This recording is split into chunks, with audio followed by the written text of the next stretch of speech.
tuwaye okoze bulungi nnyo okutwegatako this Sunday evening. Nzikiriza jole ebintu bitambula bulungi wakati mu mbeera ey'ebyobufuzi ebikutte akati. Tukiriza bitambula bulungi. Bwe biba tebitambula bulungi, let's believe anytime ebintu bigenda kubanga bitereera. Now on the bench olunaku olwaleero nina omukulu musajja mubuulizi wa njiri ayitibwa David Musinguzi. Weereza Katonda mu bitundu eby'entinde okuliraana Kampala. Sebo nsanyusa okulaba. Nange sebo. Ne kanisa yono ogitubuulira. Yes sebo. Gye bayita batya eyo? Bagiyita Healing Prayer Center Church Ntinda. Kisasi Road ya. Kisasi Road ya. Yes sebo. Mba mutuufu bwe nkuyita pastor. Oli mutuufu. Omanyi debate eriwo ennaku zino. Abantu babuuza nnyo pastor yani. Gwotera kiddamu otya? Pastor ye muntu abuulira enjiri ya Kristo oba asumba endiga. Lwakuba nti kati ennaku zino ebintu byakyuka. N'omuntu bwe bamulaba ng'alina Bayibuli bamuyita pastor. Omuntu bwe bamulaba ng'agenda mu kyaki bamuyita pastor. Kati ennaku zino buli omu toyawula pastor. Ya. Erimu ebintu bingi. Buli omu aleetanga bw'akirabye. Naye nga mu butuufu bwakyo ye muntu alina ekkanisa gy'asumba. Ateeka okuba ng'alina ekkanisa gy'asumba. Obwa pastor babusoma? Tebabusoma. Obwewa bwewi? Tobwewa naye Katonda yakulonda. Anonda ddi olwo walusimbi ndi wano. Ajja n'antemyako. Ajja n'akubuulira era okiwulira muli. Owulira omugugu. Owulira calling. Owulira calling, owulira okuyitibwa. Then ne Mukama n'agenda ng'ayogera naawe ekiseera bwe kituuka n'owulira nga ekiseera kituuse n'otandika okubuulira enjiri. Bwe ŋŋamba nti kanyongereko nsome diploma mu theology. Mba nkoze bubi. Si kibi. Kiba kirungi. Nenjiga okuvuunula ebintu obulungi. Ya, kiba kirungi. In fact, we tulaga kyetaagisa nnyo. Kubanga kati Bayibuli tugenze tugi interpretinga bubi. Nzikiriza naawe onootera okufuna bw'oba toyina. Ya, naatera. Okay. Omanya njigiriza abantu ennaku zino mpulira abantu abayigiriza ebintu ne ŋŋamba ono yasomye Bayibuli ki. Waliwo enjiri gye nawulira ennaku ezo era musumba munnammwe. Ng'abuulira nti bw'oba olina omwana wa kutawaanya, bw'oba olina oba omuntu yenna akutawaanya musabire afe. Eyo essaala gy'eri. Nze nzikiriza eyo eba tekyali kyaki eba efuuse essabo. Kubanga Mukama atugamba. Bikula Bayiba obunyiriri obutono bw'emmanyi. Bonna nga ndaba bugamba kusonyiwa. Mukama atusonyiwa. Mukama agamba tusonyiwa abalabe baffe. Ne ŋŋamba eno enjiri si ntuufu eyo. Si ntuufu eyo. Omuntu yenna bw'atandika okukolimira abalabe oba n'okukolimira abaana kitegeeza yava ku mulamwa. Abasumba balina classification. Noga nti bano be ba top pastors, bano be ba wakatikati, bano be basembayo. Mulimu emitendera. Tuyina bataata b'omwoyo n'abakatandika balimu emitendera. Kyovula abantu tuyinayo ba bishopu, tuyinayo nga bwe nkikunyonyodde tuyina bataata b'omwoyo. Kozi bishop yalabirira amakanisa. Lwakuba nti ennaku zino kyakyukamu nti omuntu agenda n'asoma busomi ne bamutikira obwa bishop naye mu butonde bwa Bayibuli oba mu buwangwa bwa Bayibuli omuntu okufuuka bishop ateeka okuba ng'alina amakanisa agasuka mu 2 galabirira kubanga batakyali pastor aba alabirira makanisa awansi ng'alinawo abasumba abawera be bayita ba pastor. Naye kati ennaku zino omuntu ayinza okuba nga talina natabiri ya kanisa alina ekanisa emu yokka n'afuuka bishop. Okay. Yeah. Bwembeera musumba ndi mukyalo eyo ewaffe Gombe eri mu mpenja wansi. Nawo musumba alina ekkanisa mu Kampala wakati. Tulina enjawulo. Tiwali njawulo.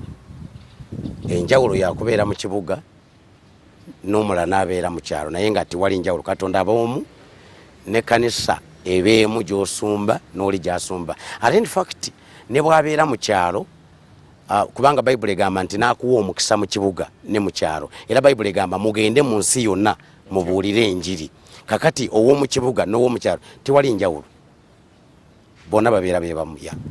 Lwaki amawulire googedde nnyo ku basumba ennaku zino nti ba Illuminati? Illuminati kyeki? Okiwulira eyo gy'oyitira? Nkiwulira. Kitegeeza ki? Kitegeeza mu Lugiriiki kitegeeza omuntu omubangulemu, omuntu eyayakirwa omusana ogw'okumanya. kakati omanyi awatali duplicate kitegeeza tiwaliwo original. Kiddemu awatali duplicate kitegeeza original teyaliwo. Duplicate egenda okujja nga waliwo ena weerabiddwa. Kakati ekintu kino oba erinnya lino oba ekigambo kino bakikopa mu bayibuli, kubanga mu bayibuli essula ya 6 Matayo egamba nti muli musana gwa nsi. Otyo muli musana gwa nsi, muli munyu gwa nsi. Kakati bw'okizza mu gundi kitegeeza omuntu eyayakirwa omusana. Kakati kyova olaba nti ebiseera ebisinga osobola okukyatula ne bagamba nti oyo naye wa Illuminati. Naye ng'ekituufu kiri nti sisobola kwegaana nze Yesu, bayibuli egamba nti Yesu gwe musana gw'ensi. Otegera ekintu enjogera. Yesu gwe musana gw'ensi, era Yesu yagamba tuli musana gw'ensi, twayakirwa omusana. Omuntu yenna yalokoka yazuula omusana ogwa Kristo. So aba Illuminati aba yayakirwa mu ngeri endala bo bakwata erinnya lye beekwekamu naye nga bo tebayakirwa musana. Naye nga bw'okyezza mu kumanya okwensi okutali kwa bayibuli owulirako kye bayita waliwo conspiracy theories, endowooza ez'okukyamusa n'okugattaganya ebintu okufunamu ekiboozi ekinyumira abantu. Owulira ekirala bakinyumyako ki? Secret society ezo zempulira ze bakinyumyako nti kya setaani, nti kya setaani. Kyova olaba omanyi waliwo enkola ey'abantu bano aba setaani, oba omuntu ng'agenda kuyisaawo ekintu kye tikimanyiddwa n'akisiba ku bantu, ate akisiba ku bantu abamanyiddwa abatutumufu. Lwaki kisobole okumanyika. Kati ng'ensangi zino ndowooza okiwulira. Nali mbigoberera awo. Kakati ate si gwe gusoose, babizze babisiba ku bantu bangi, Obama, bapulezidenti b'Amerika bonna ne Paapa. Weebale nnyo. Naye nze nzikiriza nti ekintu kino kiina bannannyini kyo. Ffe baagala kukitusibako busibi. Mu buli ngeri yonna baagala kukiranga, naye nga gye bakiranga tikiriiyo, naye eri gye kiri. Secret society kati ekyokulabirako lwaki kikyase nnyo nga Paapa ajja, gwe weebuuza ekibuuzo. Kakati olaba waliwo ekigendererwa. Waliwo ekigendererwa, yes, waliwo ekigendererwa. In fact kati ne bw'owulira nga boogera ku musumba gundi, nze nzikiriza abalokole bonna abatulaba tikiri ku muntu omu.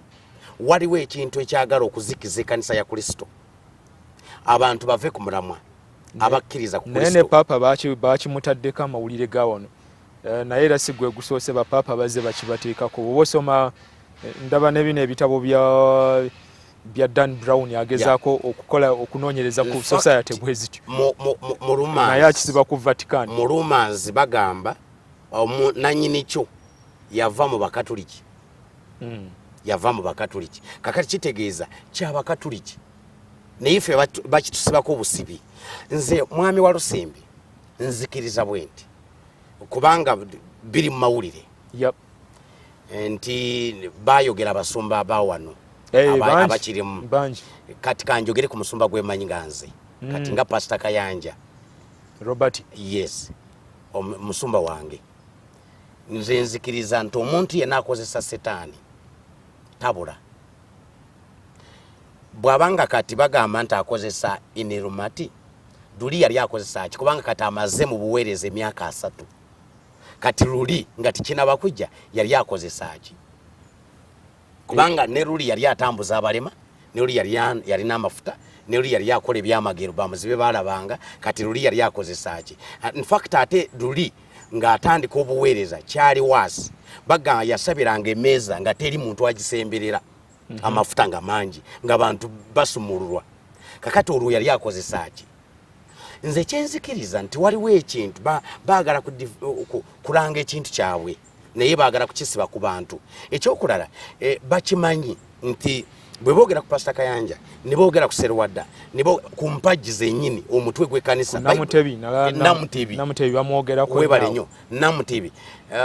Tetuganye waliwo ebizenga byetabula mu kyaki, naye bwe boogera ku bantu abali top kitegeeza obulokole buweddewo, bukubiddwa obulokole.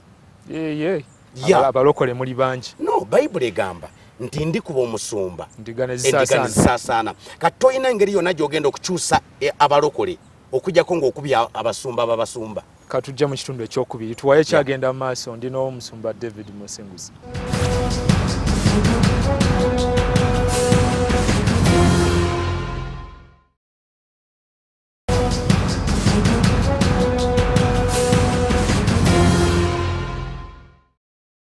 Keyeyongereyo tuwaye program tukiriza ejja kukyusa ebiseera bya Uganda eby'omaaso bibeere birungi.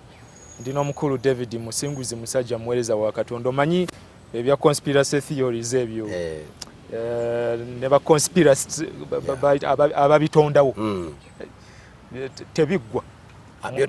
Musobola okubinyumya enjuba negwa neddamu nekomawo naye nga bingi babyogerako bingi abaggala okutondawo New World Order society akafuga ensi n'ebirala ebifaanana bwe bityo. Ate nze nzikiriza bikyajja kubanga ndowooza bikyajja bingi kubanga ndowooza olaba bazze boogera ku kanisa. In fact ekanisa bajoogeddeko nnyo ekanisa ya Kristo kyova olaba tesobola kuvaawo. Twanywera Yesu yayogera naga nti ngenda kuzimba ekanisa yange ku Lwazi n'emiryango egy'emagombe tegigenda giyinza. Kakati buli kintu kyonna kizze ne kitomera ekanisa nesigala ng'eyimiridde. Ekyokulabirako nti ekanisa bali bagiyita ab'ebiwempe. Ekyo Mukama n'akituyamba n'akijjawo. Mwabivaamu simanyi tekyaliyo yadde ekiwempe. Bitono olw'okuba nga Yesu akyakola omulimu. Ekyokulaba ne bagaa nti ne batutuuma Yesu akuntumye. Nti tukolera bikyamu mu Movanite mu kanisa mujjako amataala webale nnyo. Ekyo nakyo nikigaana okukwata kwega bazze boogera bingi ku kanisa naye kanisa esigadde naye nga ebirala bye babateekako tetusobola era kubidismissinga entirely ng'abasumba abayaayi mwebali kyenkugambye abanoonya okukola business mu bulokole. Exactly abo mwebali bangi nnyo bangi naye kyenkugambye nti awali duplicate waliwo original eteekwa okubaawo kiringa bicupuli bya ssente. Ebicupuli bwe bibeerawo awali counterfeit bwe biri waliwo ekiri original kituufu. Webale nnyo. Ekyokulala sitaani tasobola kuvaayo ne yeeragana era ateeka okuyitira mu nkola ey'obwakatonda okusobola okubaawabya. Kati nze ekintu kyensikiriza mu kyaki kati ng'ekyo kyoyogedde okukolimira abantu okusabira abantu esaala embi okutunda amafuta enkola yonna nkyamu nago nakyulako mbu abasumba abamu bagatembeeya eyo nkola nkyamu bingi nnyo bingi bize bibaawo era bikyabaawo. Nalowooza ekyo tekiva kuba nti temulina kifo kiri centralized ekibakumaakuma mwenna kye mukkiririzaamu. Nze ndowooza manyi waliwo born again eya presiding apostle Serwadda naye lwowulirayo amaloboozi agawakanya. Nze kyenzikiriza nti amazima ga kyaki gavumenti teyakkiriza kugasitula. Singa gavumenti yakkiriza okusitula amazima ga kyaki yandibadde eyingira mu kanisa. Kati ekisookera ekyokulabirako nti bwe boogera nti omusumba wa Lusimbi ayina amaanyi amalala g'akozesa eteekamu bambega ne babega. Ekyokola bwe boogera nti musumba Gunda alina ebintu byakozesa yingirako mu kasenge olw'okuba nti boogera bwe biti ne bwe bati twagala kucekinga oyingira mu kasenge olabe. Pastor Gundi awabya abakazi baffe abagenda mu counseling gwe jangu teekawo bambega abakyala bajje mujja mukwata. Ebintu bingi mwami wa Lusimbi ebivaayo ng'omuntu akola bikyamu naye bimu bawaayiriza. Kakati ekyokulabirako nga ono omukyala ayogera ku basumba aliwa bamuyitaani yava wa Namutebi. Yali mugoberezi naye omukyala oyo kati wenjogerera bamuteekawo ne bamukozesa interview naye amazima amatuufu genda omunoonyereza olabe mulalu kati wenjogerera kati mulalu yagwa eddalu yatabuka omutwe ebyaddala era tategeera bulungi. Kakati omuntu omulalu osobola otya okukwata ebintu byayogera n'obiteeka mu mawulire ate ne gavumenti nesirika n'abantu bennyina b'obuvunaanyizibwa ne basirika. Gwe tokiraba nti emabega w'ebintu bino waliwo abanyumirwa ababiri emabega ne bagaa mugende mu maaso mwonoone. Ekyo nga bamuyita Kashemeire omukyalo oyo bamuyita Kashemeire. yanyumye ebyo byayitwali tulaba. Ekyo nga tukirese mukulu Musinguzi 2021 abantu abakumanyi be nali mpulira abanyumya baga wali musajja mulwadde wa HIV kituufu n'ogenda mbu n'osaba HIV n'abula kituufu nenjagala nkuleete twongere otubulire ku kintu ekyo tuzuule amazima gaakyo okuva ku ggwe kennyini nali mulwadde wa AIDS nze mu bumpimpi banzaala kabula bw'otuuka lyantondo oyingira mu kitundu bakiyita kinuuka gye banzaalira ddala kaakati bazadde twakula nga dadde waffe taliiwo titwamusangawo yali yafa twakula ne mami waffe twalina basisita babiri naye basisita bange be bansooka okufa AIDS bakulu bo then nange nenzija nendwala siriimu bwe ntuuka mu kiseera nga ntandise kulwala wali mukyakaze nnyo nali mukyakaze nali mukyakaze naye nga nzizeeko emabega katono sisita wange yasembayo okufa obulwadde bwamu omanyi siriimu owedda ataliyo ono w'okuweweeza tiyaliiko ddagala ng'alumira ddala ebyaddala ng'alumira ddala ate ng'atabula omutwe era sisita wange bwamutabula omutwe kati yatutawaanya nnyo awaka yatawaanya maama wange n'atawaanya bonna n'abatawaanya nga tiwali asobola kumutuukako yadde kumuleetera giraasi y'amazzi oba emmere bw'ogireeta ng'agikuyiira omutwe gutabuse era nga balina ogifumba nga wendi nsitule sepiki namba nzije ntuule mu maaso gategeere nti nze ngifumbye mujjulira alye kati yabonyaabonya nnyo maama kakati ekiseera nga kituusa agenda kufa nga atandise kudda mu mbeera ze n'ayagala bamusabire alyoka afe bulungi n'antuma ngende muyitire omwawule owa Church of Uganda ku kyalo okwo kakati bwe nvuga egaali nimuleeta tuba aba ayingira mu kisasi ky'ennyumba bw'ati omwawule mu kisenge bateme mulanga ng'afudde kati ekyo kyannuma nnyo nekinsigalamu kakati bwe ntuuka ekiseera ekyokulwala maama wange nampita n'ayogera nange n'aŋŋamba nti walaba mwennyoko eyasembyeyo kufa engeri gye yatutawaanya n'engeri gye yabonaabona wayitawo bbanga ki obulwadde naawe bukwata wali wayiseewo emyaka nga mukaaga n'aŋŋamba nti saagala otuukaawo ate ne bw'onooyagala otuukaawo nze sirirwedde okukulwaza kati amagezi genkuwa ngenda kugulira obutwa obunywe ofe bulungi siga nti sikwagala nkwagala naye nkooye ate naye yenyini ng'akooye okujjanjaba omanyi abantu infact ku kyalo baali babatuma maama azeemu n'apama kakati kyali kibi nnyo olw'okuba nga tiwali ddagala eriweweeza so maama wange bw'aŋŋamba ekigambo ekyo akyaliyo maama wo wali n'okulokoka kati yalokoka ng'amaze okuwona bamuyita Margaret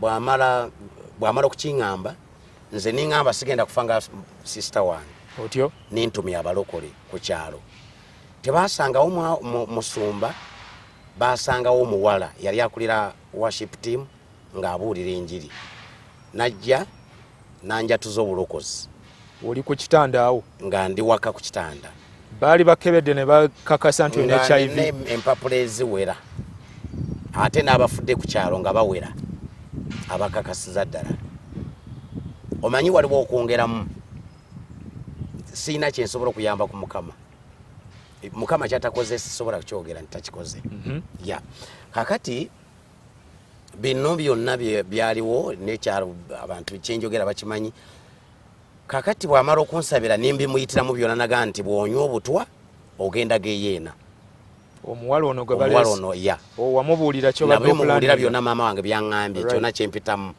naŋŋa nti bw'onywa obutwa ogenda geyeena kubanga oba wesse bwessi kakati olina okweninya mpaka n'obulumi obuyitemu mpaka kubanga ye teyaŋŋamba nti sirimu awona mukyalo tikyaliyo ekyo mu bulokole bw'omukyalo bw'amala okubinyonya ninzikiriza ebigambo byonna byeyambuulira nimbikiriza nindokoka nga wayiseewo kati nitandika okuba nga nsabira mu kyaki yaffe mu kyalo waliwo kyayinza okutambula nali nsobola okutambula mpolampola kakati mu myezi naye nga ku kyalo bamanyi musinguza agenda infact buli yafa nga omuwala nga bamanyi nti nebakanga naye bajjanga ne bambikira nti negundi oweri yafudde ate tumanyi yali mukwano gwo wali okola mirimu ki nga sinaba kulwala nali nsobola nte. Wali musuubuzi wa nte. Yeah. Kakati mu myezi 3 omukyala najja okuva e Kampala najja n'asabira mu kyaki yaffe gye nali nsabiramu n'awa obujulizi bwa Prayer Mountain. Yawa obujulizi bwa Prayer Mountain yeriwa kyekyo lusozi lwa kusabirako lwa Poso Mulinde luli Seguku ku Ntebe Road. Ku Ntebe Road. Bwawa obujulizi yawa obujulizi n'ajubisa naga nti Mukama ali wali atambuza bigere. Abaagala okuwona sirimu, abaagala okutambula ogende bweru, kwega naawe obujulizi bwonna ekikolerwawo ku Prayer Mountain. Katujja mu kitundu ekyokusatu tuwaye ekyagenda mu maaso kati koma.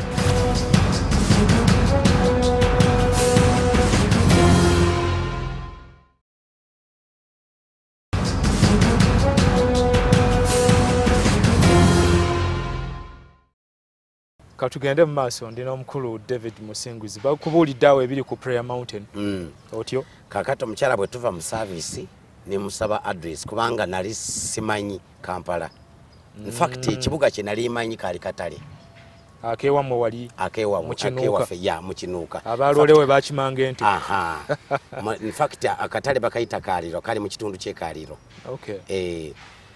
So nampa address nampandikira bulungi address kati ebiseera ebyo nga sikyalina sente ezindeeta eno kuba tokyakola kubanga sikyakola kati muganda wange yalina embuzi emu kukya awaka ninjogera naye mu bumpimpi nanzikiriza yagitwala nakiro kubanga mama yali tasobola mukkiriza kugitunda kubanga ye yali eriwo ng'erina okunziika.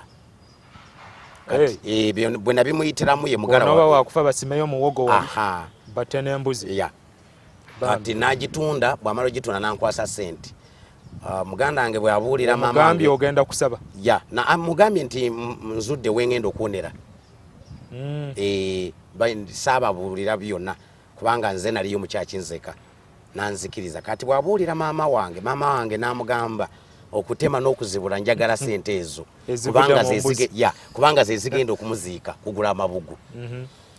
Bwe nabiwulira mangu ddala niŋŋamba muganda wange oyo yennyini nanteeka kagaali namperekera okuntuusa Lyantonde naninyisa baasi nininya baasi nendeeta Kampala. Kampala olwo omanyi yaani? Siina gwemanyiyo naye wali omanyiyo oyo bakulagirira. Prayer Mountain nga nina akapapula era bwe natuuka mu bus park nindaga kondakita ate olwedde nga amaze okuba bubi nnyo nga sikyasobola kuyimirira olwokubanga nalina amabwa kwegamba olw'okutuula nnyo mu baasi nga amayute gali gamaze n'okwabika sikyasobola na kuyimirira.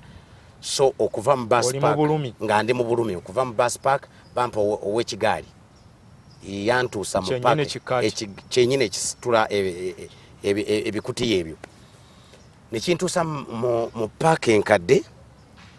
Twogera ku mwaka ki ogwo? 2021 juzi myaka mitono egyakayita. 2021 bwantuusa mu paaka enkadde nanoonyeza taxi kati bwafuna taxi namuwa akapapula ako era bwe bawa akapapula nantwala. Bwe twatuuka Seguku olw'okubanga bategeera nti simanyiiwo ate siri mu mbeera entuufu aba taxi ne banvugira ddala ne bantuusa ku Prayer Mountain. Bwe ntuuka ku Prayer Mountain nayingira ensiko. Tolina gwe wayogera naye? Siina gwe nayogera naye. Nimbeera mu nsiko okumala ennaku 6 ekiro nga bugenda kukyala. Okola kingozirise obadde ki? No nga nsaba. Kusaba? Nsaba okusaba n'okusiiba nga sirya sinywa nkabira Mukama kubanga tonna olwedde nga simanyi na kusaba naye nagamba kanfire mu maaso ga Mukama. Ate nga seerabidde ekyandeetera n'okujja eno omukyalo yagamba nti nayagala okulaba Mukama physically omulabako. Ate jjukira omuwala nga yabanyumiza bingi. Jjukira omukyala eyanjatuza obulokozi yaŋŋamba ojja kwenenya mpaka Mukama lwanaakusonyiwa. Kakati omukyala bw'awa obujulizi nti bw'oba oyagala kulaba Mukama omulaba niŋŋamba kangendeeyo ku Prayer Mountain nenenyeze Mukama ng'amulabako ansonyiwe ng'amulaba bw'agaana okunsonyiwa era ng'amulaba nkitegere nti agaanye okunsonyiwa. Kakati mu nnaku 6 nga bugenda ku ky'olunaku olw'omusanvu nimpula eddoboozi ku mutwe gwange ng'omuntu ampita nti Musinguzi yampita emirundi 3 ndyoka ampita banaga nti wano vaawo njagala kwogera naawe naye wano sigenda kwogerawo naawe genda eri mu Wema. Wabeerayo tenti? Waaliyo tenti ya. Kakati nineewalula nali siina maanyi olwedde nineewalula nentuuka mu tenti. Bwe ntuuka mu tenti neebaka naebaka nga ndi bugazi kati omukono gu ninguteeka ku mutwe bwe nti. Kakati omutwe otya? Nagweteekako bwe nti. Ngeri y'okugwezizika. Kakati ng'amaze okwebaka mu tenti omwo, omusawo n'ayingira gwe nalaba ng'ayambadde ebyambalo by'abasawo n'atuula emitwetwe wange. Waliwo abantu abalala? Nalinzeka mu wema. Kakati bw'atuula emitwetwe talina kye yayogera. Kakati bwe yamala okutuula ngenda okutunula mu kibatu kyange kino kye ntaddeko bwe nti nga muvaamu ebiwuka ng'ensolosozi nga bingi nnyo nga bifulumamu. Physically nga ndaba. Physically ng'olaba oba onyumya byakuloota? No. Tubeere kiriya. Tikyali kirooto. Tewagugumukaawo ebiwuka bikuvaamu? Nedda. Omanyi Mukama mulungi, Mukama wa mirembe, Mukama taleeta ntiisa. Era Bayibuli kyovula Bayibuli egamba nti Katonda affe Katonda w'emirembe. Ye mulangira w'emirembe. Then ebiwuka ne bivaamu byonna bwe bimala okuvaamu, then omusawo yali ayimiridde emitwetwe wange n'aŋŋamba nti musinguzi okuva n'olwaleero nkusonyiye ebibi byo, nkuwonyeza siriimu toddayo kwonoona era ogenda kumpeereza. Kati saabitegeera nimbaako omusumba ebiseera ebyo yali alabirira. Bwe yamala okikugamba wakola kyawo? Era nasigalawo naye nga era siina maanyi. Kati bwe bwakya bulungi nimbaako abantu bensharinga nabo ne bantwala omusumba oyo nimbimuyitiramu. Musumba ani oyo? Bamuyita Ouma. Akyaliyo? Akyali. Yavaayo naye ali Ntebe ku Prayer Mountain, yavaayo takyaweereza ku Prayer Mountain. Kakati bwe mbimuyitiramu ne bansololeza ku ssente kubanga olwedde ssente zandeeta zaali ziweddewo ezaava mu mbuzi eri. Bwe bansololeza ssente ne ŋŋenda Entebbe. Ebiseera ebyo abasinga bali bamanyi Entebbe gye bakebera siriimu ku grade B. Dwaliro eryo. Kakati omukyala yankebera yali mukyala Munyarwanda. Ng'ajjeyo bwe yamala okunkebera naŋŋamba nti ogenda kukomawo obudde bwe buti. Nenzirayo. Bwe naddayo yakaaba amaziga n'agamba nti bulijjo tufuna abantu ababuzaabuza nti bawona siriimu naye nga balimba. Gwe okusinziira bwe tukulaba n'empapula ze ebyuma kye byogera, Katonda akuwonyeza siriimu. Empapula zo wajja nazo? Empapula nali siziyina kwolwo. Najja kubeera nazo nga nfunye sitole yange mpanvu nga nfunye sponsor. Ngenda kuva ku Prayer Mountain kubanga Prayer Mountain namalawo emyaka 4 ng'amaze okuwona siriimu. Ng'obeeraawo? Nga mbeeraawo. Okola ki gwasabisa? Bwe namala okuwona Mukama n'aŋŋamba sigenda nembeerawo. In fact nannyini lusozi yali tamanyi nembeerawo ng'anyambayamba kulongoosa mawema, kulongoosa Prayer Mountain okumala emyaka 4 okutuuka kiteeza mu 2024. Kakati ekiseera bwe kyatuuka Mukama n'ayogera nange n'agamba nti ekiseera kituuse ogenda kutandika obuweereza. Akusangawo olwo? Era nsangawo ku lusozi. Era nga weebase ng'okola ki? Nali mu kusiiba kw'ennaku 21. Omanyi tebikkirizika ebyo omuntu bw'ava eri Mukama n'aŋŋamba? Boogeza nnyo Mukama naye nga kituufu. Ennaku zino aboogeza Katonda bangi. Bangi. Naye nga Mukama yayogera nange nga ndi mu nnaku 21. Era ye yaŋŋamba nyingire mu kisiibo ekyo eky'ennaku 21. Bw'amala okwogera nange. Olowoozeewo ab'omukyalo baamanya wawona? Ab'omukyalo bajja ne bamanya kubanga nagendayo mu kyalo maze okuwona ndowooza nga maze omwaka gumu, myaka nga 2. Maama wange olwo agiiridde mu nnyumba. Agiiridde mu nnyumba ngenze mulaba. Kakati bonna abandi abaali tebamanyi nti ddala ndi mulamu abasinga baalokoka. Era maama wange namuleka ku kitanda nga amaze okulokoka. Ne maama wange omuliro gwamwokya naye olw'okuba nti Katonda gwe nakkiriza alina amaanyi. Era maama wange namusabira nemusiga n'amafuta. Bw'otunula ku maama wange tosobola kukkiriza nti yagiira mu nnyumba. Yalongooka olususu? Yatereera yena olususu. Watono nnyo awali enkovu nti maama yagiira mu nnyumba. Story yonna weeri ne maama waali. Akabenje kaali serious ak'omuliro? Kaali serious. Kakati mu bumpimpi olwo ne bakimanya musinguzi gyali awonye siriimu. Yawona. Abasinga ne balokoka. Baganda bange 3 balokoka. In fact yagaana okulokoka yafa obulwadde bwe bumu bali bamuyita Kamugisha Fred. Yafa obulwadde bwe bumu obwange ate nga nze nabuleeta kubanga neebaka ne mukyala we. Era mukyala we yamusooka okufa naye yennyini naddako. Bino byenjogera si byangero. Gyebiri ne bwogenda ku kyalo obitegeera. Yakimanya Kamugisha? Yabimanya. naye olw'okuba nti omwoyo gw'okuwakana guno mubi mwami Walusimbi bwe namala okulokoka mukyala w'amaze okufa nimbabuulira balala baalokoka ne mama wange ne baganda bange abamu n'oyo muganda wange yennyini omuto wange yampa embuzi nakati ye gwe najjayo mu kyalo ndi naye mu Kampala bonna ne baalokoka naye muganda wange oyo yagamba sibikiriza. Tebaakunyigira okwenda ku mukyala wa muganda wo? Of course kyali kibi nnyo ne mu bulwadde awo bonna tewali yali yanjagala bonna buli omu yali ankyawa naye olw'okuba nti maze okulokoka kati nga tiwakyali kyakukola Katonda ali wamu nange. Walina okubabuulira amazima bwe gaali. Okubabuulira amazima. Kati ekiseera ekyokuva ku Prime Mountain Mukama ng'ayogera nange nayogera n'omuntu n'omwami omugagga ebiseera bye yali akolera mu Amerika baali bamuyita Andrew Katalieba. Woko kwammwe. Naye yali wa Church of Uganda nga yesi mulokole naye nga Mukama yamugamba agenda kumuwa obugagga ayamba abasumba era yali n'abasumba bayamba mu biseera ebyo ng'ayamba Bishop Makumbi Pastor Wejuli ng'ayamba amakanisa agawera gasitula gateeka mu sente n'agamu nga gali bweru gayamba kakati Mukama n'ayogera naye naga nti bodda ye Uganda bonna abasumba b'oyamba ogenda baleka nina omusumba gwengenda okukulaga omuyambe agenda kutandika obuweereza era bwe yatuuka wano mu Uganda n'anoonya ekifo ky'okweyawuliramu bamuleeta ku Prime Mountain. Oli eyo? Ng'agendi maze okuva mu nnaku 21 bwe mba ntambula bwe nti n'andaba ng'amaze okusiiba ennaku 3 July bwe mba mpitawo bwe nti n'alaba engoye zennyini omuntu gwe yafuna mu kwolesebwa n'ampita n'ambuuza mbimuyitiramu byonna n'ambuuza engeri gye najja wano mbimuyitiramu n'ambuuza oli muki nimugaa nti ndi Munyankole.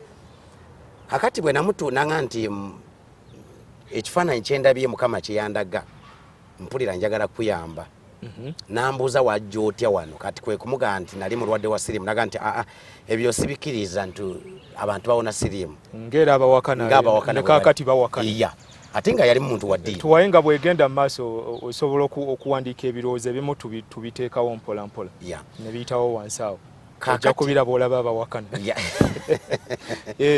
Kakati n'aŋŋamba nti saagala onimbe njagala ombuulire ekituufu ne bw'oba nga tonimbye ŋŋenda kuyamba. N'ambuuza nti oyina ebikwogerako nti wali mulwadde wa siriimu nga tonaba kumbuulira nti wawona siriimu? Nimugamba mbiina. Naga obiina kati? Nimugamba sibiina biri mu kyalo. Naga ŋŋenda kuwa transport ogenda obireete. Empapula ko oli positive. Kakati nininya ningenda nimbireeta yali asola bugoloobi mu flat says. Kakati bwe mbireeta ye yennyini oba obutamatire by'entebe bye nalina n'addamu n'antwala bugoloobi ne bankebera n'addamu n'antwala Kololo nawo ne bankebera sijjukira n'awalala yantwala ndowooza mu Kisenyi awo emirundi 3 ye yennyini ng'ankebeza. Bw'amala okunkebeza n'akakasa n'ampita n'aŋŋamba nti okuva n'olwali nkakasiza oli musajja wa Katonda oyogera kituufu kati ŋŋenda kuyamba bwe nti bwe natandika. In fact nze obuweeza saabutandika nga ndi muyala natandika obuweeza nga nina ssente. Kanisa wagizimbirawo n'okola otya olwo? Natandikira mu nnyumba wa Ekisaasi Road opposite Ndere. Ndere wansi awo. Kakati abantu bwe bawera twatandika ne overnight ne Sunday then yali garage. Olwo abantu bakumanyi musenguze yawona siriimu? Bamanyi nnyo. In fact Prime Mountain yananga abantu bonna nagenda kutandika obuweeza nga buli omu amanyi ate buli omu anjagala. So bwe mubuulira nti abantu bajjudde omulundi mu nnaku 2 naŋŋamba noonya ekifo kati ekifo kye twanoonya mu kibuga Ntinda baali bakipangisa $1,20,000 buli mwezi nga baagala omwaka mulamba. Yazikwata cash n'azimpa $14,000 ninzisasulayo mulundi gumu. Twali twakatambula emyezi 6 ekifo ne kijjula ne mu lukubo ne wajjula wonna ne wajjula ne mubuula ne mugamba nti tukyalina we tuteeka bantu najja n'akyala n'alaba naga kati noonya ekifo olwo Mukama talise kugulawo enzigi. Olwo osabira abantu okola otya? Abantu nga balina obujulizi. In fact yawo mu buweereza bwaffe lwakuba nti abaddugavu kibi nnyo natandika obuweereza nga tetulina kamera. Ndowooza twali tumaze ennaku nga 2 mulimu omuwala eyajja nga ye bamutute ku mulya mukono n'atolokayo kati bwajja abasamize najja niya poliisi n'abuuza ekkanisa y'abalokole ne bamuleeta mu kyaki yaffe nali simanyi kakati olw'okuba nti yali mulwadde bamaze omuwongayo mu sitaani omuwala n'afiira mu kyaki yaffe jjukira yakatandika entiisa yali y'amaanyi nnyo naye bwe bampita ebiseera ebyo nali administrator waffe yali mwami Toofa ng'akola mu electoral commission naŋŋamba nti waguddewo obuzibu tebatugamba naga nti omuwala afiiridde mu kyaki yaffe nambulira sitole yonna naga kati tugende twereportinge ku poliisi kakati tugenda kwambukayo kubanga ekifo kyaffe ekyo hoole eyo yalina kasiteepu akawaggulu neŋŋendayo olw'okwagala mbagumye neŋŋendayo nsabira omuwala afudde okukkiriza nga walina kwama sebo mwami wa Lusimbi Katonda awonya siriimu ayina amaanyi agazuukiza era kyovulaba mu buweereza bwaffe tulina eŋŋombe egamba nti ebitasoboka eri abantu bisoboka eri Katonda bisoboka omusabidde olwamala omusabira nimbaza mwama nimbagamba nti Mukama agenda kukola ekyamagero nenzirayo mu kaofiisi kati omwami najja nga ngoberera ye ng'olwedde bakaaba n'abaweereza baaliwaawo nakati abaweereza abamu bakyali mu buweereza bwajja kuŋŋamba tugende omuwala najja nga atugoberedde yali akola nga assistant pastor bamuyita Patience nakati mwali mu buweereza omwo najja n'agamba mwami Toofa naga nti omuwala azuukidde oyo yali azirise yali tazirise yali afudde yafa kiro n'azirikayo hours nga zizo yali afiiridde ddala naye olw'okuba nga titwali na kamera ebigambo by'okwogera bwogezi tekiinako bujulize bukwate exactly naye bw'ojja mu kyaki yaffe nimbyogera aliwo omuwala oyo bamuyita Patience mwali mu kyaki yaffe yazuukira omuwala oyo yavaawo n'addayo mu kyatwamu bwe yamala okuzuukira olw'okuba nga baatupapya nnyo administrator olw'okuba nga mulokole naye nga tabikirizamu bulungi nnyo naga nti kaakati engeri gy'azza engulu tumunoonyeze transport tumupakire in fact ye yennyini yamutwala ku baasi adde ewaabwe ebigambo bikyali biwanvu naye mu ddakiika nga 2 tumalirize endowooza so obuweereza obutandise ne kaakati okyabulimu bukyalimu okyasabira abantu bawona abantu bangi abalina obujulizi omanya abapasita kati abantu babayitira ku byamagero enjiri eri gye mwabuuliranga edda ey'omwoyo jangu omwoyo gulongooke deri Katonda ebintu bwe bityo tebikyawulikika muli ku kyamagero jangu otoole visa jangu kino nze nzikirize bayibuli egamba nti musooke munoonye obwakabaka bwa Katonda n'obutuukirivu musooke munoonye obutuukirivu n'obwakabaka bwa Katonda n'ebirala bigenda bongerwako omuntu yenna akulembeza ebyamagero aba mukyamu nze nzikiriza ekkanisa eteeka okulaga abantu Yesu kubanga omuntu bw'afuna Yesu n'atambula bulungi ne Katonda mu buli ngeri yonna tolina bw'osobola kwewala ebyamagero bibaawo leero osumba abantu nga bameka abantu bawera nga 10 kati twagula n'ekifo kati ekifo kyakiweeri kati waffe tukweyanziza okutubuulirako ebigambo nange neyanza okunkyaza ababiwakanya bajja biwakanya n'ababikiriza babikiriza nabo baagala basobola nze nga tumaliriza nzikiriza mu kintu kino mwami wa Lusimbi nti omuntu ku lwange kubanga bwe buweereza bwemanyidde ddala ebyabafu kyabaawo Katonda yayagala kutuyuzaamu amaanyi naye kyasiriimu n'abatulaba ku TV omuntu yenna bw'abanga awakana tatya aleeta aba gavumenti babeerewo nze bantwale basooke bakebere bategeere n'empapula bazirabe then baddemu banoonye omusaayi gw'abantu abasiriimu bakuŋŋaanye omusaayi gw'abasiriimu abawera nga 5 ba 10 bagunkube bampa obudde obumala baddemu bakebere bwe banasanga nina kawuka kasiriimu bakkirize nti Katonda tawonya siriimu kati awo okema Katonda no sikukema ekyo nze nkyogedde obiteekamu amalala taata njagadde kuba ne Lazaro we bamuzuukiza teyagenda nga anyumya nti mujje muddemu munzi temulabe Yesu bw'akola wano olw'okwagala tukkirize ekyo nze neewaayo otukoze bulungi sebo neyanza kanisa bagiyitani Healing Prayer Center Church Ntinda yes sebo kale tukuyanza nyoyo mukulu David Musinguzi yakubuulidde kanisa eyo gyasumba mu Ntindo okuliraana ne Kampala eno etuwaye program tukkiriza ejja kukyusa ebiseera bya Uganda eby'omu maaso bibeere birungi nze Frank Olisem